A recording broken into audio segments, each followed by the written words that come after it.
Ladies and gentlemen, welcome once again to our channel Finance Tube. Commitment to make you rich and simplifying the financial jargons is our lifetime commitment to you. Today's discussion revolves around the topic called futures. So what are futures?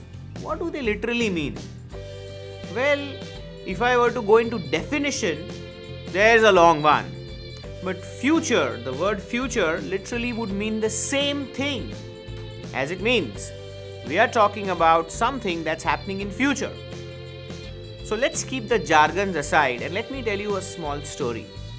Story of a broker called Mahesh working in commodity markets. Which commodity? Mangoes. So Mahesh is a mango broker. In the month of November, he travels, he takes a Jan Shatabdi Express, goes to Ratnagiri, where world famous Alfonso mangoes are grown on the orchid farms which are on the volcanic surface having black soil. He goes and meets the orchid owner and discusses about future. Yes, the mango season will start somewhere in the month of March, April. So he is worried that if I cannot source mangoes in March or April, what will I sell? So as a planner, he goes in the month of November. He goes and meets the orchid owner and says, "Look boss, we have huge demand for mangoes in the coming year. What does your crop look like?" So the farmer says, "I have 10 lakh dozens coming up." "Oh, 10 lakh dozens, is it? But my friend, my projected demand is only 5 lakhs. So that means you're going to have 5 lakh dozen extra mangoes. What are you going to do with it?" Said, "Look boss, the mangoes are not yet ready. But if you want, we can enter into a transaction whereby I can commit to give you whatever number of mangoes you require." So Mahesh says, "I will take your entire crop. Go ahead and quote a price." Farmer said 200 rupees a dozen. "What? 200? Boss, as such, your crop is double the production than what we can consume. I am doing a favor by taking up 10 lakh dozen mangoes instead of 5 lakhs and you quoting 200. My last price is 100 rupees per dozen. Take it or leave it." So the farmer said, 100 rupees is not even my cost. I have worked hard the whole year maintaining these trees. I cannot sell you anything below 180. Boss, since you have been considerate, let's close it at 120. So finally, after a lot of negotiation, the deal gets closed at 150 rupees a dozen. So Mahesh walks home with a contract of 10 lakh dozen mangoes at 150 rupees per dozen. Next morning, he comes to the APMC market in Navi Mumbai and starts speaking to the traders and starts telling them that I have 10 lakh dozen mangoes and I am here to sell. Who wants mangoes? Please come to me. So one Mr. Salim, so Mahesh has 10 lakh dozens.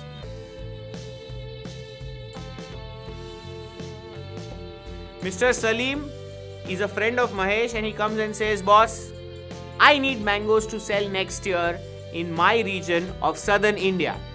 So I need 2 lakh dozens. What's your cost?" So Mahesh said, "I will give it to you at 160 because you are taking a huge quantity. I'll give it to you at 160. No, 160 is very expensive. I require it at 140. Oh, 140 I cannot give you. That's not even my cost." So they negotiate and they close it. So here his price was 150, out of which he sold 2 lakh dozens at 155. Another trader from North India, he comes and says, "Hello, North Indians love Alfonso mangoes. So I need a lakh dozen. Okay, 200 rupees a dozen because the price has gone up. 200 I cannot afford. I can give you 160. So they negotiate and again another 1 lakh dozen closes at, let's say 160. Sam comes from eastern part of the country. He says in eastern part, Alfonso mangoes are rare delicacies. I need 2 lakh dozen as well. So he takes 2 lakh dozen at, let's say, 170. Now out of 10 lakh dozen, 5 lakh dozen mangoes are sold. Suddenly, one Mr. Sunny comes and says, I need 6 lakh dozen mangoes. I am from UK and I want to export 6 lakh dozen mangoes to UK next year because there are Indians living in UK who require a lot of mangoes. So now Mahesh said, boss, I am left with only 5 lakhs. So he goes back to Salim and says, boss, Salim, I had given it to you at 155. Can you give me half of your quantity back at 160? So Salim thinks that, yeah, I have taken 2 lakh. I am not too sure whether I'll be able to sell all or not. This guy is ready to buy back 1 lakh and I am getting a 5 rupee profit for doing nothing.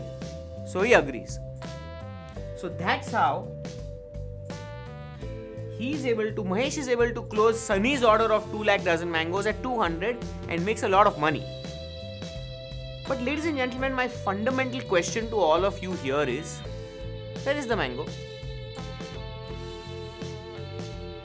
Yeah, you heard me right. Where is the mango? Yeah, the mango is still growing on the trees in Ratnagiri. However, here every day, because of demand and supply, the price keeps on increasing, decreasing, and these are the traders who are happily trading in mangoes. But if we were to go and ask, can I check a sample? Can I taste one mango? Can they give?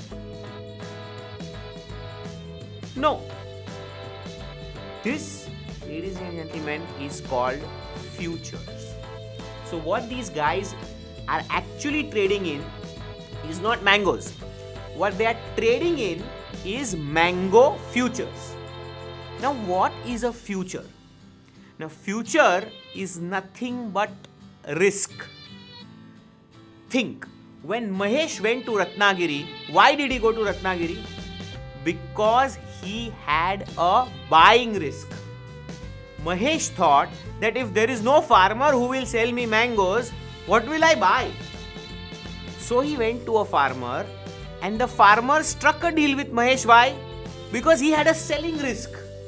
The farmer in his mind thought that, arey, here is a gentleman who has come on my doorstep to buy my entire crop, let me give it away. If he walks away, and what if I am not able to sell 10 lakh dozen mangoes next year? So what he did, he sold his selling risk to Mahesh. So once Mahesh purchased the selling risk of the farmer, he replaced himself with the farmer and came to the market. Now Mahesh had a selling risk and all these traders had buying risk. So effectively, the trading which is going on is nothing but trading in risk. So ladies and gentlemen, the bottom line conclusion of futures is nothing but futures is trading in risk. Now, if you want to understand commodity futures, equity futures, currency futures, it is very simple. You replace the word mango with the word commodity. So mango future will become a commodity future. You replace the word mango with the word equity. So it becomes equity future. And finally you replace the word mango with currency, it becomes currency future. So bottom line is that the way in which these guys are trading mangoes, in some different market in Chicago, they trade in pulses, cereals, other commodities. In some market in New York Stock Exchange, they trade in equities like this, wherein equity is to be delivered in future or promised to be given in future. And similarly, currencies are traded worldwide, wherein the underlying asset here, which was mango, is nothing but a dollar or a yen or a euro or a rupee. So I hope futures make sense to you now. Thank you very much. A friend of mine told me that I am saving money for my child's education. I want him to become a doctor, and 15 years from now, when he goes into his medical education, that will cost me a lot. So that is an investment objective.